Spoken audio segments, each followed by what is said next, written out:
Now, one of the movies that kind of snuck up on me, I mean, I was looking forward to Knives Out. I was looking forward to it. Rian Johnson's a terrific director. Some mixed feelings certain people have about his Star Wars movie, but aside from that, pretty much universally acknowledged a great director.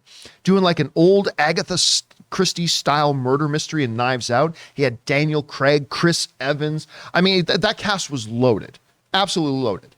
Of course, the immortal good Canadian kid, Christopher Plummer, was in there as well. And that movie was fantastic. Lots of Oscar love for it. It was absolutely wonderful, brilliant. Then we heard we're getting more Knives Out films, and Netflix bought 2 of them for over $400 million. Daddy, why are we going broke? I have no idea why Netflix is going broke, but they bought 2 unseen, unshot films for $400 million, and Rian Johnson got a lot of that, and he's very, very happy. And so did Daniel Craig. He's pretty happy too, because he's not doing Bond no more. But now we've got a title. And the title, do we got a screen for this, image for this? Here it is. The title is called Glass Onion, a Knives Out Mystery. Glass Onion, a Knives Out Mystery. Now, movie titles are like posters. They really don't mean anything. Like a good title, bad title, good poster, bad poster.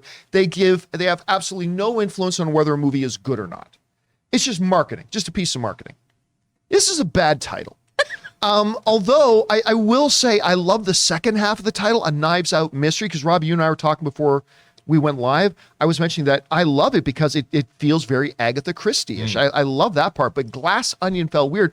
But then, Chris, you pointed something out to me. What was that? That this is a title of a Beatles song off of the White Album that references Strawberry Fields and the Walrus. So it's setting us up for some groovy, trippy nonsense. And it's also probably how you can understand Benoit getting that weird donut analogy, right?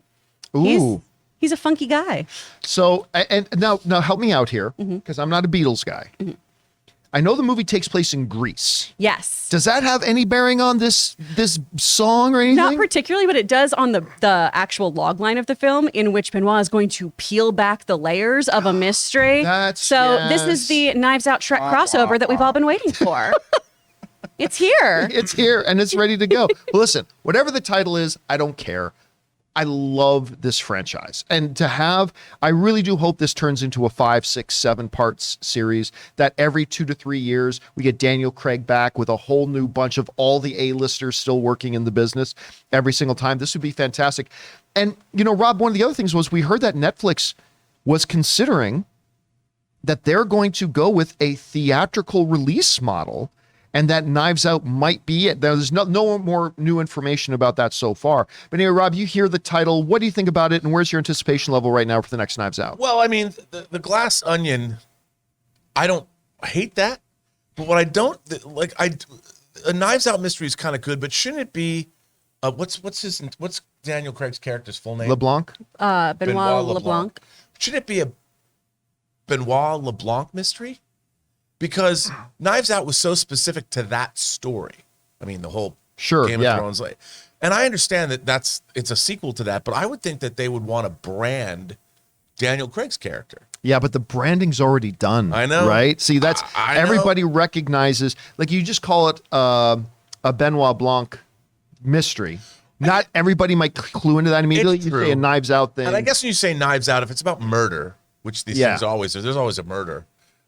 You could just say that Knives Out could be just a euphemism for murder. Is this a Knives Out situation? Yes, sir, it is. Someone's dead. Oh, I like that. That's it's like 420. Instead of blaze it, it's just just stab Knives it. Out. Yeah, but it could be Knives anything. out, stab it. Anyone's dead, it's Knives Out. Chris, where's your anticipation right now for Knives Out? And what did you think about the original? I love the original. That was one of my favorite films to come out that year. And I'm really, really hyped about this, particularly because of Kathryn Hahn. I know, her. Right? Yeah. I love her so much. This cast is incredible. I mean, Janelle Monáe is in here too, who I absolutely adore. So I think this is going to be really, really fun.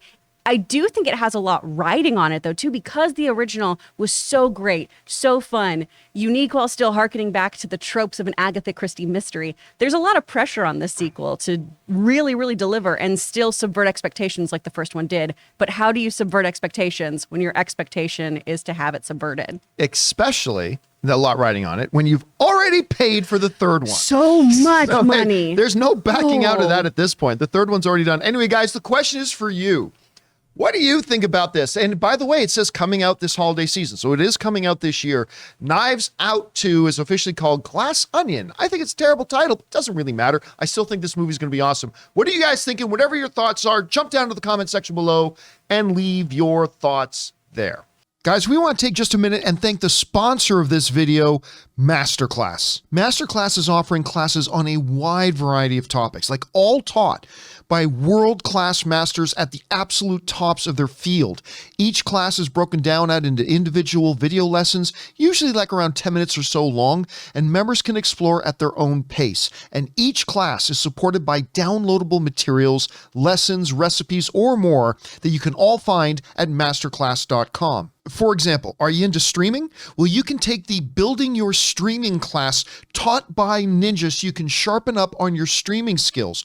Or if you're interested in independent filmmaking, take independent filmmaking from Academy Award winner Spike Lee. You want to get classes on how to direct? How about from Ron Howard? The very first one I personally looked up and got into was Business Leadership by the great Big Papa Iger, Bob Iger himself. And I was absolutely enthralled with it. I love every single minute of this stuff. If any of those apply to you, you need to try Masterclass. So I highly recommend that you check it out. Get unlimited access to every Masterclass. And as a John Campea Show viewer, you get 15% off an annual membership.